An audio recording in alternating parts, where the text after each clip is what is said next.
Hey everybody, it's that time of year again to announce our finalists for our Vehicle of the Year awards. For 2024, we've decided to divide things into 5 different categories, and today we're talking about the Value Vehicle of the Year.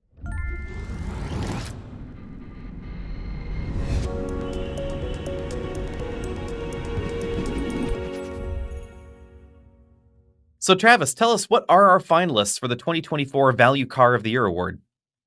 So our 4 finalists are going to be the Subaru Impreza, the Chevy Trax, the Toyota Corolla Cross, and the Mazda CX-30. Yep. And so just to let everybody know what our criteria are, the vehicle must be on sale in the first quarter of 2024 to be eligible. Someone from Auto Buyer's Guide or EV Buyer's Guide has to have driven it in the last 365 days of the filming of this episode. We're filming this in early December. And then, of course, we must know pricing information because we can't talk about value without knowing how much it's going to cost. And all 4 of these vehicles will start under $30,000. Most definitely. Under $30,000 is going to be the bare minimum. That said, Value Car of the Year gets a little bit harder because it's harder to find a value car these days. And that's why I wanted to create this category this year, because cars have become so expensive, especially entry-level vehicles, that price keeps ratcheting up as manufacturers have dropped manual transmissions, they've dropped base vehicles. We've actually seen quite a shrink in the number of vehicles that start under $25,000. The reason I chose $30,000, though, for this price point was I wanted something that was value-oriented. I wanted people to be thinking about fuel economy, longer-term cost of operations, and I also wanted to be able to include all-wheel drive vehicles, which is something that a lot of folks are after. The Impreza and the CX-30, of course, come standard with all-wheel drive. It's available on the Corolla Cross Hybrid, but if you're looking for a really inexpensive vehicle, the Chevy Trax doesn't offer all-wheel drive. Instead, it offers a really low MSRP. Now, we mentioned that these vehicles are coming in under $30,000, but we do have a few that are going to fall quite a bit below that, even below that $25,000 line. So to start at that lowest level, we do have the Chevy Trax. That is, with your destination included, going to be $21,495. We also go there to the Impreza for $24,115, and that is going to be standard all-wheel drive. Up to the CX-30, we start at $26,370. And at the very top of that list is going to be the Corolla Cross Hybrid, and that's at $29,320. Let's dive into these models one at a time now. I have to admit, Travis, I was kind of torn about putting the Corolla Cross Hybrid on this list because it is the most expensive. It's almost 50% more expensive than a Chevy Trax.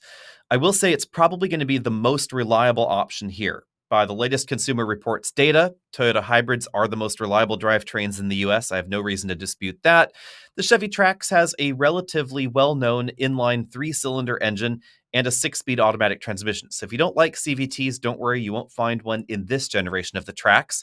It has been relatively reliable overseas. It's been used in Europe and in Asia for a while, but in the US, it's not the most common engine over here. We do see it in some of the other Buick and Chevy models, but probably a little bit less reliable. Fuel efficiency, of course, is a big advantage for the Corolla Cross Hybrid, but what do you think about that price point? It is definitely 50% more expensive, approximately. So it's definitely higher than the rest of the segment that we pulled together here. That said, what you are going to get is that incredible reliability and the efficiency, which is going to save you some money down the road. You know, when I think of a value car as a new car, I'm thinking of more of a first-time buyer. And it feels to me like these folks are going to keep the vehicle just a little bit longer. So those things will start to play out. The other thing I like about going hybrid, especially at this price point, is you get a little bit more torque. You get a little bit more performance in an unusual way. Now, the Corolla Cross itself, if we go with the non-hybrid model, comes in and, thousands of dollars less, but it would still be a competitive entrant into this segment. So I think if we say Corolla Cross and the hybrid with a leaning towards the hybrid, I think it's got a perfect place here. Yeah, and I will say the Corolla Cross Hybrid specifically on this list, of course, comes with all-wheel drive here. I'm just taking a look at the actual cost of operation difference between these two vehicles, so pardon me while I'm looking down here. But, that's definitely something that a consumer is going to have to decide. You're going to get over 40 miles per gallon pretty easily in the Corolla Cross Hybrid. If you treat it gently at the first drive event, I got nearly 50 miles per gallon. So it does really punch above its weight. I know that some folks were disappointed that its rating wasn't as high as they thought because it's 42 miles per gallon combined. which is 2 miles per gallon better than a RAV4 hybrid. I will admit that that's, some people have said, that's not quite good enough. In the real world, though, there's definitely going to be a difference between this and the RAV4. It's also going to be less expensive than the RAV4. If you're worried about spending an extra $2,000 or $3,000, or I should say not worried, then yeah, go get the RAV4. That's going to be great. But this is the segment where people are really deciding, do I want to spend that much more? Maybe you're really torn about whether you should get the regular Corolla Cross or the hybrid version. But if we take a look at fuel costs here, at 42 miles per gallon, at $5 per gallon, which fuel is definitely that price in some parts of the country, you will spend $1,800 a year on gas in your Corolla Cross Hybrid versus $2,500 a year in the Chevy Trax. And that amount definitely adds up. It's $700 difference this year, but next year maybe it's higher because you're paying $6 a gallon, especially if you live on the coasts of the United States or if you live in Hawaii, etc. That's going to be a big chunk of affordability, spending an extra $60 to $70 a month just on gasoline.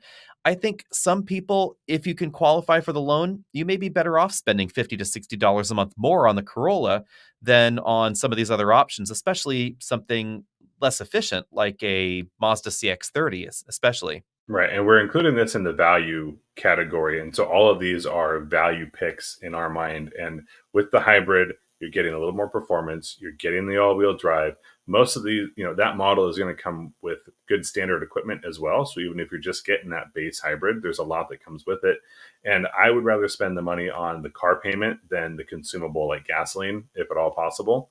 So even though it is going to be the most expensive, it is still coming in under 30,000. And I think arguably from adding leather interior somewhere, there's a really good value add that comes with that hybrid model, and so I think that's why it's here. And then, of course, on the more affordable side of things, that if you want all-wheel drive, we have the Subaru Impreza, which does have pretty decent fuel economy, all things considered. No hybrid system there, so if you're skeptical about hybrids for whatever reason, we don't have one in the Impreza. We do have a CVT, of course. Not everybody is a CVT fan, but we have Subaru's high ground clearance. Even though this is not the Crosstrek, we actually get more average ground clearance in the Impreza than you'll find in something like a Corolla or a Civic.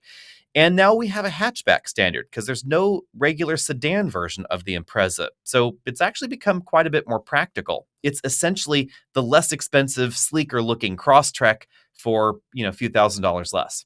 Right. And I think it's still going to meet the demands of most even Crosstrek owners who maybe are more comfortable with the ride height if they want to sit a little bit higher up as personal preference. But I think there's going to be a few places where you say, I want to take my Crosstrek. Again, we're talking about the majority of folks, not the top end wilderness. But I think that Impreza is going to meet most of your needs. It's going to have tons of space inside.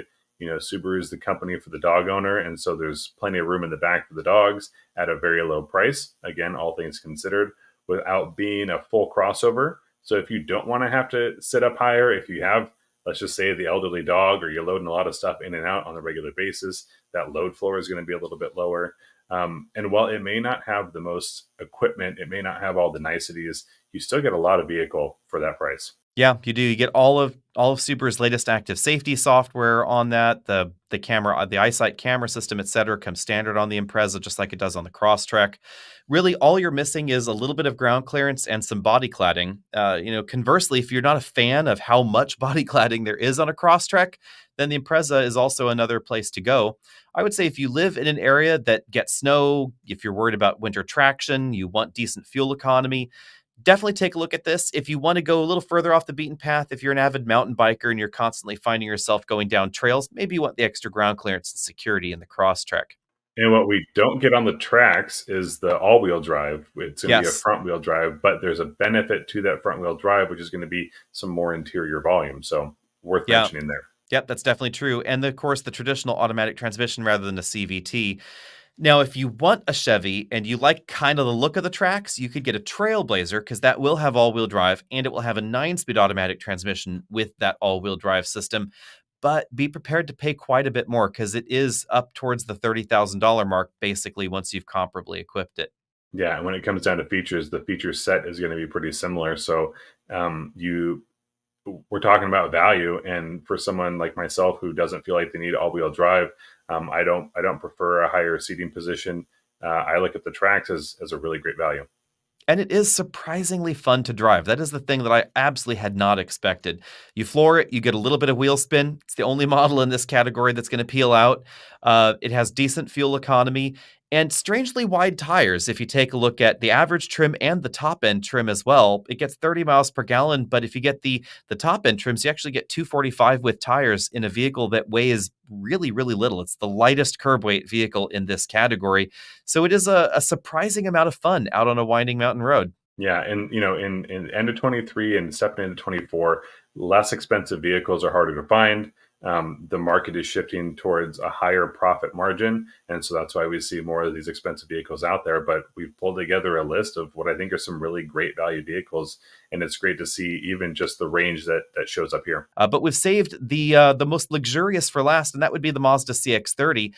I have always been a bit surprised by Mazda's, what I've said is conflicted mission, but here it's actually a benefit to consumers. Mazda often tries to be one of the more affordable options in a segment while also trying to be one of the more premium. And I think the CX-30 is certainly the best looking option here. I feel like if you walk out your front door and you step into your CX-30, you feel really good about every dollar you spent on it. It feels like you got the most bang for the buck, and it might not have the fuel efficiency that you get in the Corolla Cross.